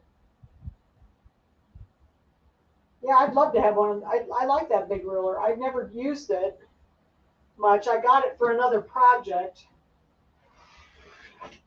That's where I was off. There we go. I think I got it. So we'll see. Hopefully our sides will fit. We'll see how we do here. Okay, so there's our center. So if you don't want to quilt it the way I'm going to quilt it, then this is where you would do your embroidery on your corners, okay? And you'll have to use some tearaway in the hoop. But I'm going to quilt it first, and then we're going to do the embroidery. All right, so let's go on and finish it up here. So we're going to put our two sides together. All these pieces here. So we're going to put like, so we're going to put one of these with one of these so that we're going to have a pieced border, okay? So let's do that. I think there's 4 of them. Yep, there's 4 of them of each one. Okay. So we're going to do that. They are very fun. Somebody said these look like fun. I think they look like fun. I think they're fun. I've enjoyed it because I don't piece very much. And I just found it fun because it was something different to do, you know. Okay. So I'm just going to piece these together. I'm going to put the 2 of them together, okay? Yes, I did. Thank you for reminding me, Cindy. Yes, I did. To make sure I have my 1/4 of an inch from my point. Yes, I did.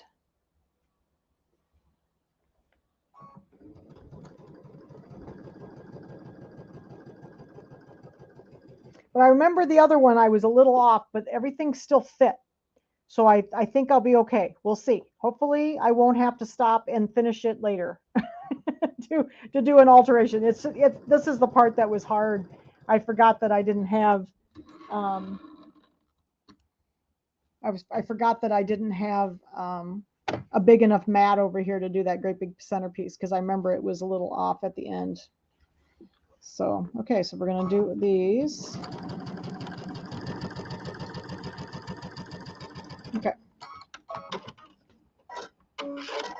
All right. So we got all of these done, and I'm going to press these. And you can press these to one side. They'll be fine. So I'm just going to press these to one side. Press them open, and then we'll put these on. I'm going to kind of press them to the red side, I think, since it's the darker side.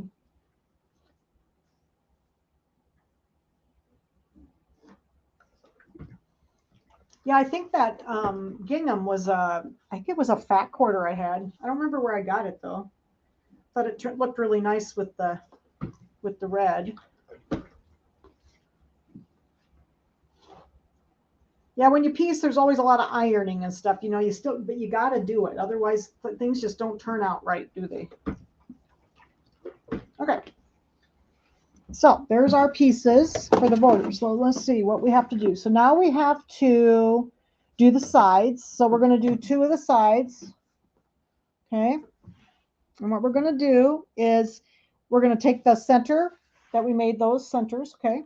And then we're going to turn, we want them to be opposite of each other. So I want this one to be like this, and then the red on the bottom on this side. So we're going to do them that way. Okay. So what I do with these is I always pin the centers first. So I'm going to find my center. Oops. Helps if I turn it right sides together. I'm going to turn my center, find my center where my seam is. Okay. And then I'm going to make them go out to the side, the ends, the corners. And then I'll go out to this corner. So then I know if I'm pretty close in size and it looks pretty decent. So we'll see. Hopefully it'll turn out square. We will find out shortly, won't we? Put a couple more pins in and we'll do the other side. So we're almost done. This side. So this one, we want to make sure that the red is this way. So the red's over here on the right, and this is going to be on the left. So we want the reds to be opposite of each other. Find my center here with my point. I think I got it centered pretty well. Whoops, maybe not. We'll see. Trying to center where the seam is. There we go. That looks pretty good.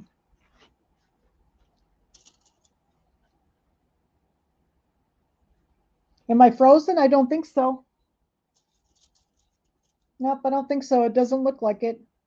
I'm moving on my end. Might be you, Carol. You can go out and come back in again.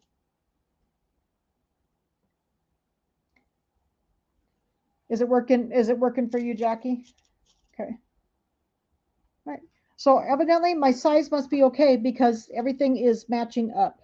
Look at there. So it's matching up.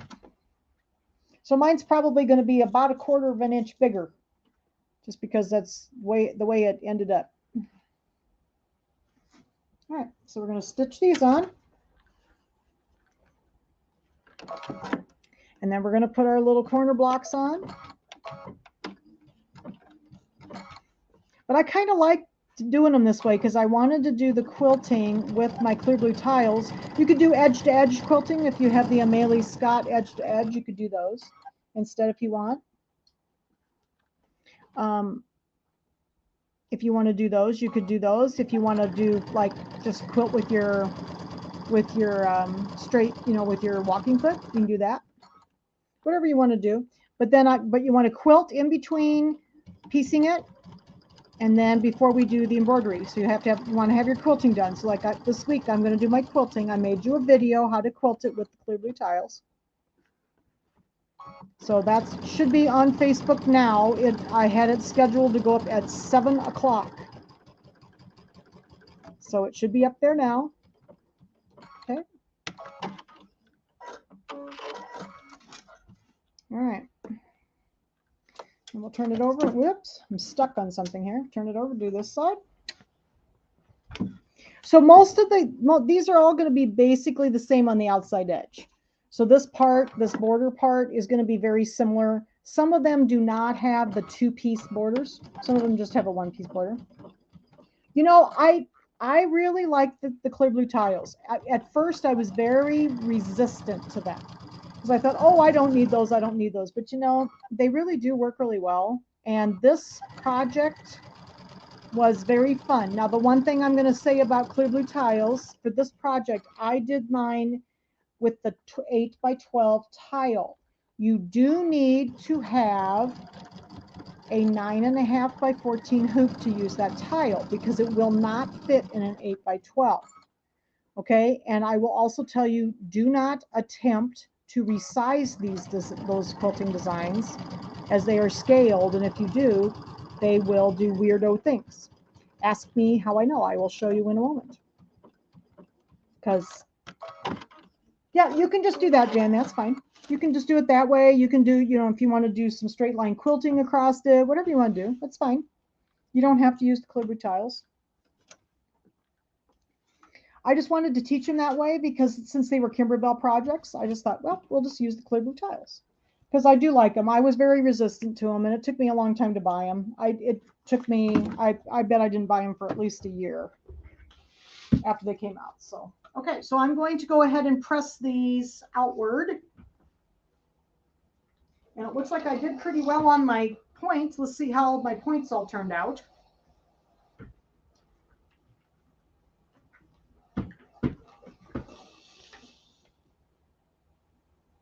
Night, Terry. Sorry. Yeah, I knew it would be a little longer tonight because we had some other things to talk about. So sorry. It's going a little long tonight, but I figured you'd like to see the whole thing pieced. Okay.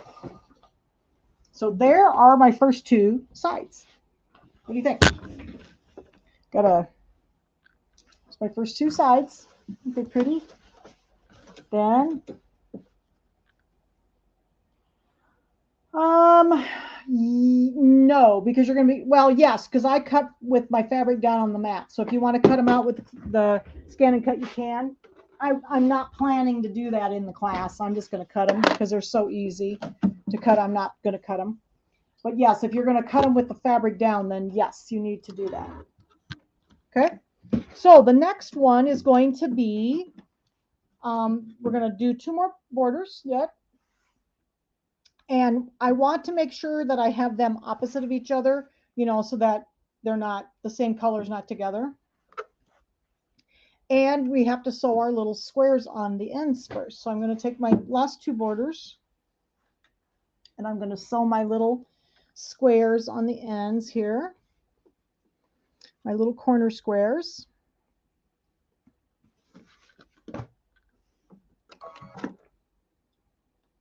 Like that. I figured it might take us a couple hours tonight because we had some other things to talk about and the cutting and stuff like that. So as we get into these, they won't take as long because you'll understand and I can move along a little bit. I'll probably always do some of the blocks ahead of time so you don't have to sit here and watch me, you know, clip or sew all the blocks together because there's 4 or 5 blocks in each one, but they're all the same. Next month's is going to be a little different because of that disappearing 9 patch business.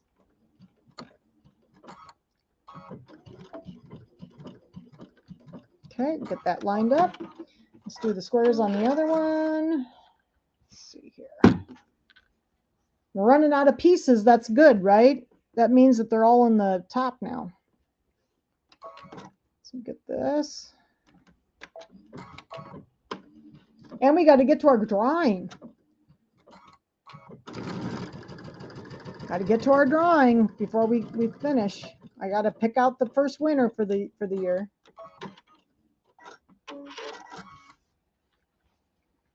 Oh yeah, you'll have to go back and watch the beginning. Yeah, you'll be able to watch the video again.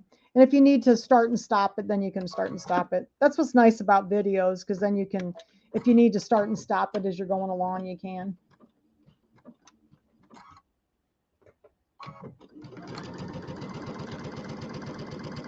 All right.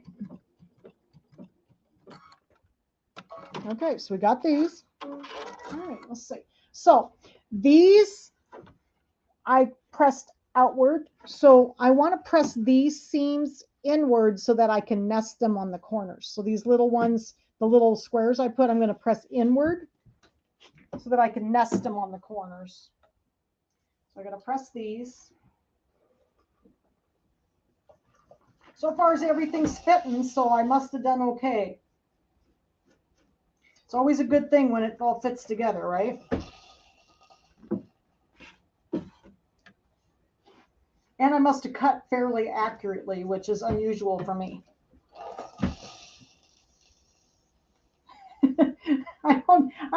Do I make it look easy, Donna? I don't know.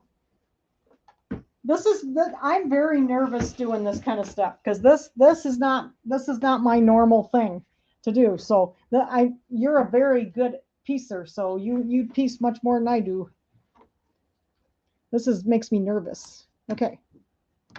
All right, so now we're going to do these, and we want to make sure they're opposite. So I want the gingham over towards the red over here, and then the red over here. So we're going to line up our centers again.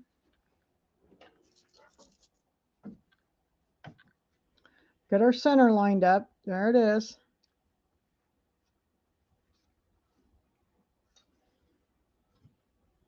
Oh, I'm a little off now.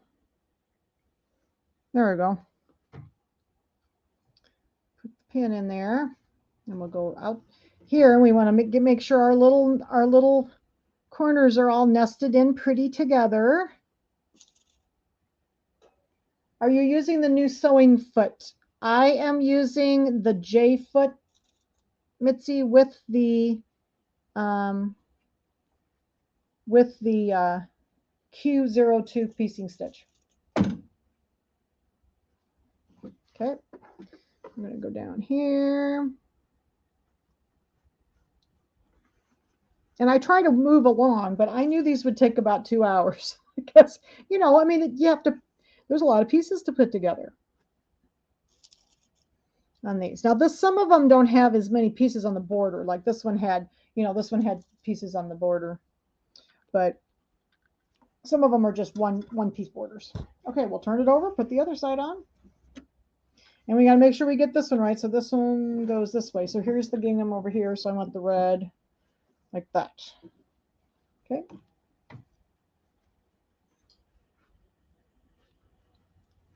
All right. Get my little corners, my little center lined up there.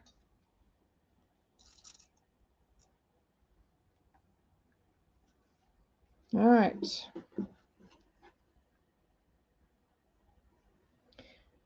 Get my little squares all nested pretty in the corners here.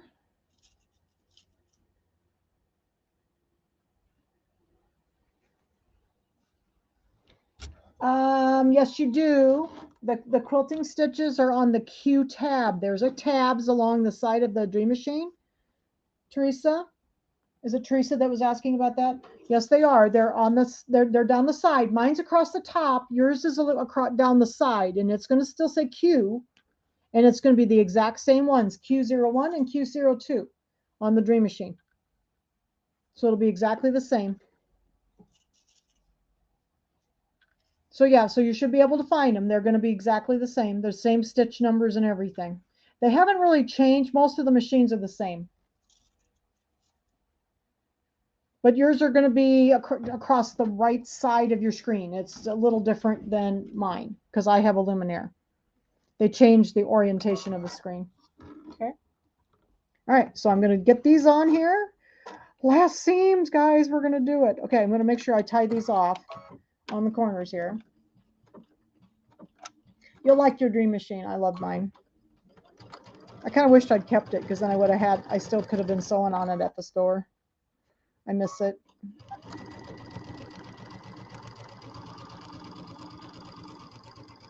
Okay. See how Jan did on her corners on this one. See if I made my corners look nice. I'm going to have pretty corners. The only thing about this on point stuff, there's points, right?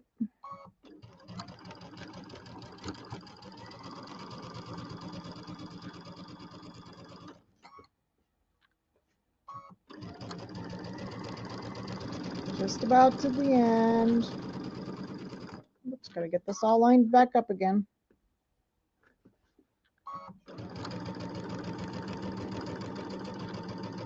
And I'm gonna tie off on the end so that it doesn't come off. Yeah, it's a beautiful sewing machine. It's a little bit smaller than this one, but it is a beautiful sewing machine.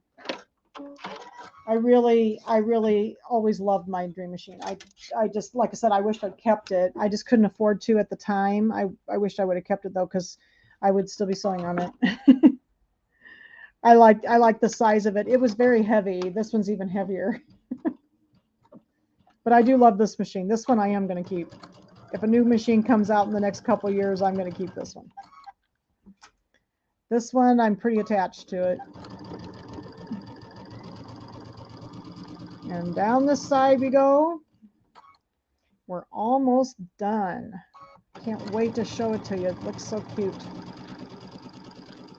These are kind of fun though, because you know they use a lot of fabrics in them. And it's fun to, you know, have all these different fabrics and all these. And like I said, the original ones that were done, it was before they had a Kimberbell fabric line. So none of them are Kimberbell fabric, you know, it's all different fabrics.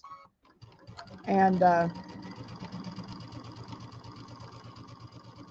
I like to, they're kind of fun to try to pick out. I just kind of look at the pictures in the book and kind of find something in my stash that looks similar, you know, so that I can make them look similar. They're not exact, but they're similar. Okay, got those done. We take the pins out, and then we'll have a drawing. Are you guys excited about the drawing? Yeah, I've been glad to be doing these. I was so glad that I just decided, you know what, we're going to do these because I just really like them, and it's nice to have like a little series, you know, to have something, you know, so you know every month what I'm going to do. And okay, so I'm going to press these out. I'll finish it up a little bit later, but I'm going to press it out enough so you can see it. Gosh, I even have points. My goodness, I did okay. Go this side, go this side. I'm always proud of myself if I don't cut my points off. I have a hard time with points. I do pretty well most of the time, but every now and then I just cut one off.